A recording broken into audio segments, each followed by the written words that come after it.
ایران کے مشہور بادشاہ عمر دریف کا ایک غلام موقع پا کر بھاگ گیا، لیکن لوگوں کو فوراً ہی معلوم ہو گیا اور وہ اسے گرفتار کر کے لے آئے۔ بادشاہ کا ایک وزیر کسی وجہ سے اس غلام سے بہت ناراض تھا۔ غلام کے بھاگنے اور گرفتار ہو کر آنے کا حال معلوم ہوا تو اس وزیر نے بادشاہ کو مشورہ دیا کہ اس گستاخ غلام کو فوراً قتل کرا دینا چاہیے۔ اگر اسے سخت سزا نہ دی گئی تو اور غلاموں کا حوصلہ بڑھے گا اور وہ بھاگنا شروع کر دیں گے۔ غلام نے وزیر کی یہ بات سنی تو سمجھ گیا کہ یہ ظالم دشمنی کی وجہ سے مجھے قتل کرانا چاہتا ہے۔ اس نے بہت ادب سے کہا کہ یہ غلام حضور بادشاہ سلامت کا نمک خوار ہے۔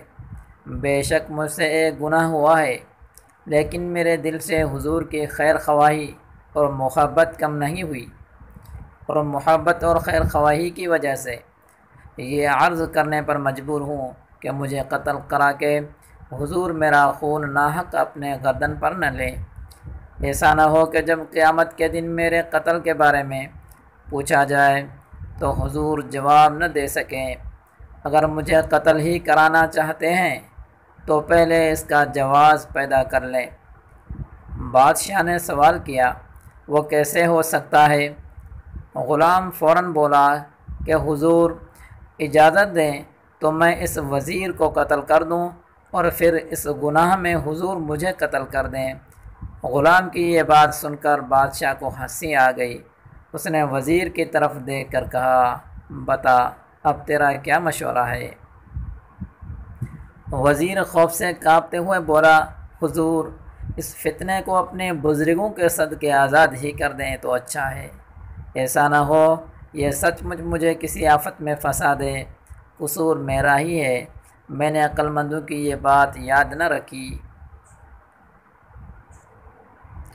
کو حقیر آئے نظر پھر بھی حقیر اس کو نہ جان، اپنے دشمن کی طرف ہاتھ بڑھانے والے تیرے دشمن کے نشانے پر بھی ہے تیر سر، خوب یہ بات سمجھ تیرے تیر چلانے والے۔ اس حکایت میں حضرت سعدی رحمہ اللہ نے جرات اور ہوش مندی کے برکات اور فوائد کی طرف اشارہ کیا ہے، اور حاسدوں اور دوسروں کا برا چاہنے والوں کو ان کے انجام سے ڈرایا ہے۔ غلام نے انتہائی خوف کی حالت میں بھی حواس بحال رکھے تو ایک بڑی مصیبت سر سے ٹل گئی، اور وزیر نے اس کا برا چاہا تو ایسا بلند مرتبہ رکھتے ہوئے بھی ذلیل ہو گیا۔ دوستو، اگر یہ ویڈیو آپ کو اچھی لگی ہے تو اس کو لائک کریں، اور آپ نے ابھی تک ہمارے چینل کو سبسکرائب نہیں کیا تو جلدی سے سبسکرائب کر لیں۔ والسلام علیکم ورحمۃ اللہ وبرکاتہ۔